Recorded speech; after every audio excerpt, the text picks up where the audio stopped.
ধনে, গোলমরিচ আর জিরে গুঁড়ো করে নিলাম। তার ভিতরে আদা, রসুন, লঙ্কা এগুলো সব একসঙ্গে পেস্ট করে নেব। এবার একটু নারকেল ওর ভিতরে পেস্ট করে নেব। মশলা দিয়ে আর এই মাছ দিয়ে পাতায় মাছ ভাজা করব। পরিমাণ মতো হলুদ আর নুন দিয়ে ভালো করে মাছগুলো মেখে নেব। আর বাটা মশলাটা দিয়ে দেবো মাছের গায়ে, ভালো করে মেখে নেব। আর সাথে সর্ষের তেল দিয়ে একটা তাওয়া নিয়ে নিলাম। এই তাওয়ার পর কলা পাতা বিছিয়ে দেবো। ওই মশলা মাখানো মাছগুলো কলা পাতার উপরে সুন্দর করে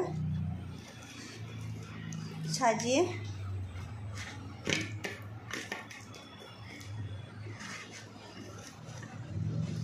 মশলাগুলো দিয়ে দিলাম। এবার একটু লেবুর রস নিগড়ে দিয়ে দিলাম আর কাঁচা সর্ষের তেল।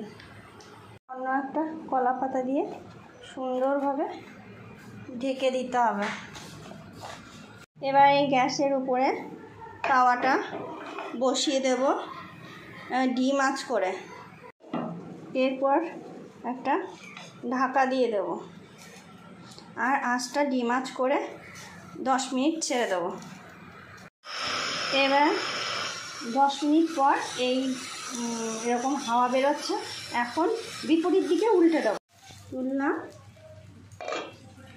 এরকম একটা থালা চাপিয়ে এটা মাছটাকে উল্টে দিতে হবে।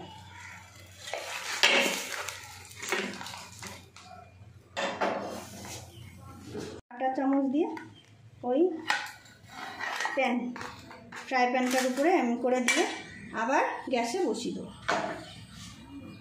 ও ঢাকা দিয়ে 10 মিনিট রেখে দেবো ডিম আঁচ করে। হয়ে গেছে, নামিয়ে নেব।